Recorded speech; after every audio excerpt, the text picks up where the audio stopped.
So, what do you suggest the women in the West do if everyone's advice is for men in the West to look elsewhere for a wife? What happens to all the women in the West then? Well, that one study we referenced that said by 2030 or something, 50% of women will be without a man. So that's the direction we're heading, because the men that are looking for those traditional values are starting to go overseas, and then the other half of the men are just checking out completely. They don't want to deal with women at all. So this is going to be a big issue that women are going to deal with in the future as their options dwindle. A few years ago, you had Morgan Stanley, the investment bankers, put out a report that forecasts that 45% of prime working age women between the ages of 25 and 44 will be single and childless by 2030, the largest share in history. And it's not entirely obvious to me that this is in women's best interests. I mean, I'm pretty libertarian in my sensibilities about, freedom of choice for whatever someone wants to do with their life. But it seems to me like you can see the kind of corporate interest in opening up more worker drones for 60-hour work weeks. The workplace now, women are crushing it. It's a brain-based economy rather than a brawn-based economy. So that seems to be in their interests. And it's weird. It's almost like Huxleyan. It's like Brave New World. Have you read that, Chris? Yes. Yeah. So it's very Huxleyan. It's like this kind of hedonistic life of going on lots of trips, having very atomized type of sex. Singlehood will be on the rise. You won't get attached to any one person. You'll own nothing and you'll be happy. That kind of thing. And it seems a little bit dystopian to me, to kind of, to hurtle towards that dystopian vision. But that's the modern mating crisis we find ourselves in. Hi, and welcome back to an episode of Not Life as We Know It. I'm your host, William Chow, and in today's episode, I'm going to cover some topics about the passport bros. We'll tackle these two topics in this particular episode, and don't forget to subscribe so that we will get more of them as we continue on with this topic.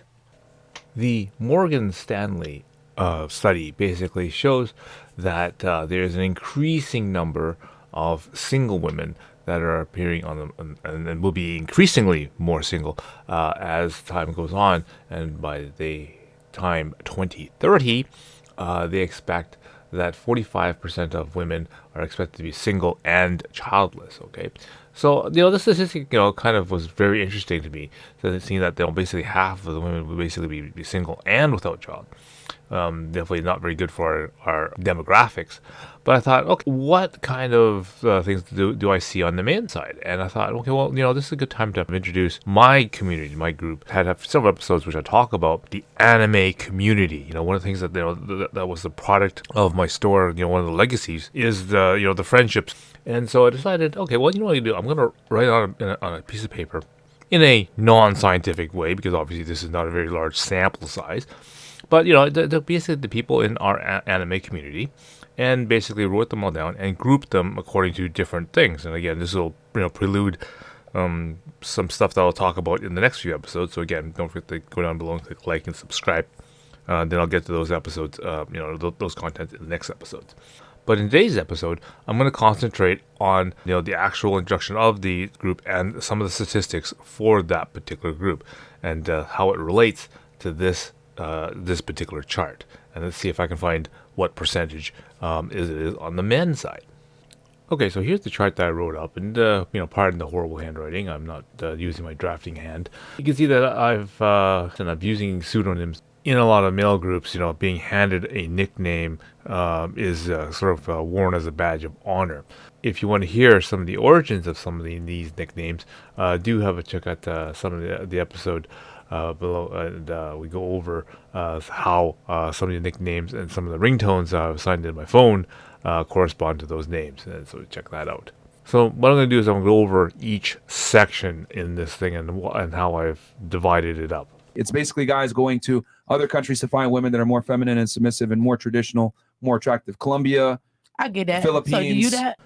The first category, which are people that actually fall into the category of passport bros. They've gone overseas to to meet their wife, and also live in that particular country to provide for their family. 5 names in that category: Circle K, who actually worked at a Circle K and basically managed to find his wife in Thailand. The Giant Shogi, which refers to a Japanese game show. He met his wife in Hong Kong. the WWW, who actually is my website person. Now he travels around a lot because he's really a true digital nomad that actually can run the servers and that kind of stuff from wherever he is, as long as he has an internet connection. And again, he met his wife in Singapore, and that's not where he resides. We have DJK. He is a DJ in Taiwan, and he met his wife there. And the last one is Jay, who, of course, went and met his wife in Japan and resides in Japan. Get a little bit of money, get on a plane, fly to South America, find a girlfriend, have a child, fly back to America. When she says she wants to move to America, say no, work, go visit, be a family man when you can be a family man. Do not face the fear of divorce rate. Keep your freedom, live your good life, have your genetic progeny, and be fine without worrying about losing the house, getting destroyed financially, and paying all your money away in child support. You can go to South America, you can go to parts of Northern Africa, you can go to Asia, you can go to Thailand. Go over there and have your family and protect yourself. That's what you should do if you don't want to move. Because anything else is going to end up with you financially decimated. So in the blueprint that Mr. Tate lays out is the core for a passport bro. In his blueprint, he does not want you to immigrate the family back to the Western culture, because obviously the Western culture doesn't support marriages. This, of course, assumes that you actually have assets that that are at risk. Most of us people, average people, can make a living and have all the means and whatnot, including social backup, and of course and family here, that can obviously raise a family. Even with this specter on top of us. So the next category is, of course, immigrating our wives from another country into Canada. The important thing is the people and the environment that you surround and support your family with. This is a very large topic that needs to be covered, and I'll do that in a future episode, so don't forget to go down below and click like and subscribe so we can get that one. The second class is the immigrate our wives. And so these are basically the same category that I'm in. And we basically found our wives overseas, and then we went through the process of bringing them into Canada. In this category, of course, is myself. There is SV2, who basically found his wife in Fiji. We then have Commander Macau, who found his wife is from the Philippines. We have Saidi, who his wife is from the is Filipino, and she also speaks Japanese, which works really well for us anime fans. We have the Fawns, who worked at Electronic Arts, and so he found his wife from Hong Kong. We have Safeway, who actually does work at a Safeway. His wife is from Hong Kong. Hein, his wife is from Vietnam. We have Gundam W. His wife is from India. And then the last one we have is Moo, who is also, his wife is from India. The next category I'll go through really quickly here. It is people who have married locally. Okay, so I'll quickly go through some of the highlights on the list here. So we have Captain Tyler. He married a person from his high school. Not the same grade, one grade lower, but they eventually reconnected again. We have the Happy Console Gamer. He married a person that is 10 years younger from his workplace. And the last one is my sister, who actually married someone that she met from church. Everyone else is listed as fan. They are married other people, which were also really interested in anime. So they married from the anime community. So that was really nice. The next section, I'll go brief through, just for statistics' sake, is the people who are still single. There's 15 people in that single category. And the last category I want to touch on, the special outliers. Now, I wrote two here. Tyrone, he married an anime fan as well, locally.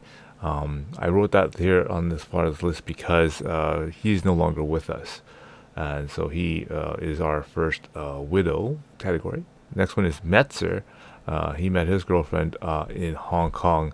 Again, fortunately, he is no longer with us. We have two further ones here, Zeta Gundam and MIB. They also met their girlfriends in Hong Kong. They did not progress further to get married. And the last one is Karen. He met his girlfriend as again another anime fan. They did not progress on to go onwards from that, and then he transitioned. So now we get into the summary of the results. So of the 44 people that are on this list, 60% of them are married. And of that, 63% of the people that are in relationships, married or girlfriends, they were two overseas women. I have no divorces on the sheet, and we only have 2 widows on this sheet. So this is some of the statistics of just, again, in my local anime group, our community. And, I know the statistics seem rather, it's a small sample size. But again, I think it really has to do with the environment, the people that you put around you. That really is very important. And when you think of immigrating, your wife to North America, you really have to think about who your friends are going to be and the environment that they're going to be living in. Because I think Vancouver is a little bit of a special state. And again, we'll have to cover this in a future episode. So stay tuned for that. Thank you for making it this far in the video. And I'd like to remind people to go down below, click like, and click subscribe. I'll have more videos on this particular topic as we continue. Okay? And if you want to check out my other videos, I also do the history of fan anime. Which I talk about the history of how anime grew up in our popular culture in North America. So, until next time, I will see you again.